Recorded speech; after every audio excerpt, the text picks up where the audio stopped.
etdik.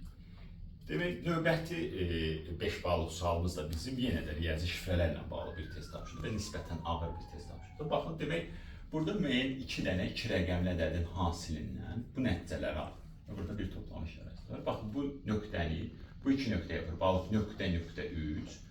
Bu nöqtəni bu iki nöqtəyə vurub alıb 236 və onları cəmləyib alıb 4 rəqəmli bir ədəd. Burada nədir məsələ?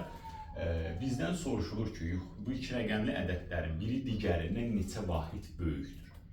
Baxın, ümumiyyətlə riyazi şifrələr işləyəndə ilk öncə baxıb bu toplama hissəsindən nəsə müəyyən edə biliriksə, onu müəyyən etməliyik.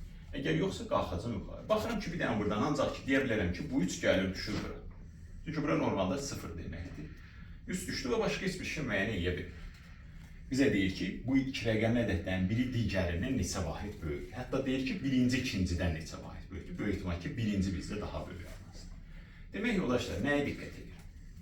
Burada bu ədədə vurub sonu 3-lə qutarıb. Bu ədədə vurub sonu 3-lə qutarıb. Vurub 3-lə alıbdırsa, ancaq ki, mümkündür ya 1 vur 3 olanda, ya da 7 vur 9 olanda. Yəni, birində son 63 eləyir, birində sadəcə 3 eləyir. İlk öncə 1-3 alın. Təbii ki, bura 1 ola bilməz. Baxın, bunlardan bu 1, bu 3, eyni zamanda bu 1, bu 3 ola bilər. Eyni zamanda 9, 7-ndə yoxlayanda bu 7, bu 9 və yaxud da bu 7, bu 9 ola bilər. Baxın, bura 1 yazıram, bura 3 yazıram. Niyə deyirəm bu hal olmaz? Çünki bu 1-dirsə, mən 1-i 2 rəqəmlə də vuranda burada 2 rəqəmlə də alınmalıdır. Amma burada bunu da bu 2 rəqəmlə vuranda 3 rəqəmlə də alınır. Bu nöqtəni də bu 2 rəqəmlə də vuranda 3 rəqəmlə. Və deyir ki, bu nöqtələr bir-birinə fərqli ədədlərdir. Hətta onu da deyir. Bu demək ki, burada 1-3 ola bilməz. Mümkün olsa bəlkə burada 3, burada 1 ola bilər. 3-ü 1-ə vurdum, 3 aldım. Okey. Burada keçirim bu biri tərəfə. Bu nöqtəni də bu 1-ə vurub sonu 6 ilə aldı. Bu nöqtəni 1-ə vurub sonu 6 ilə alsa, bu nöqtə mütləq ki 6-dır.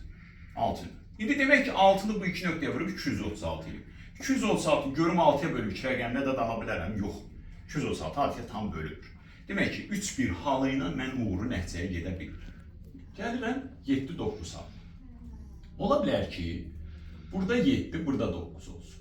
Baxın, 9-u 7-yə vurub 63, bəli, alır. İndi baxıram, bu nöqtəni 7-yə vurub sonu 6 ilə qutarır. 7-yə vuranda sonu nə ilə 6 ilə qutarır? 8-i təbii ki, 8. Demək, 8-i bu 2 nöqtəyə vurub 236 alır. 236 görüm 8-ə bölüb belə bir 2 rəqəmləri fərqli ədəd ala bilərəmmi? Yenə də ala bilmirəm, 236 8-ə tam bölünür. Bu halı da inkar edir. Qalır bir yeganə halım ki, burada 9, burada 7 olsun. 7-ni 9-a vuram, 63, okey. 6-ya da şey getdi, orası maraqlı deyil. Nöqtəni 9-a vurub son 6 ilə. Nəyə 9-a vuranda son 6 ilə qutarır? 4. Okey. 4-ü vurub 9-a son 6 ilə qutarır. Demək, 4-ü bu 2 rəqəmliyə vurub 236 eləyib. 236 mən 4-ə böləndə, bəli, burada mümkündür, 59. Demək ki, bizim 2 rəqəmli ədədlərimiz 59 vur 47 imiş. Bizə maraqlı deyil burada nəticədən alınır. Sadəcə deyil, birinci vur, ikincidə neçə vahid çoxdur. 59-dan nə edəcəyik? 47-ni çıxmış olacaq və alacağıq 12 vahid çoxdur. Və ki, bizdə 12 olan variantımız, bəli, var elə bir variantımız doğru cavab olur, 12 B variantı.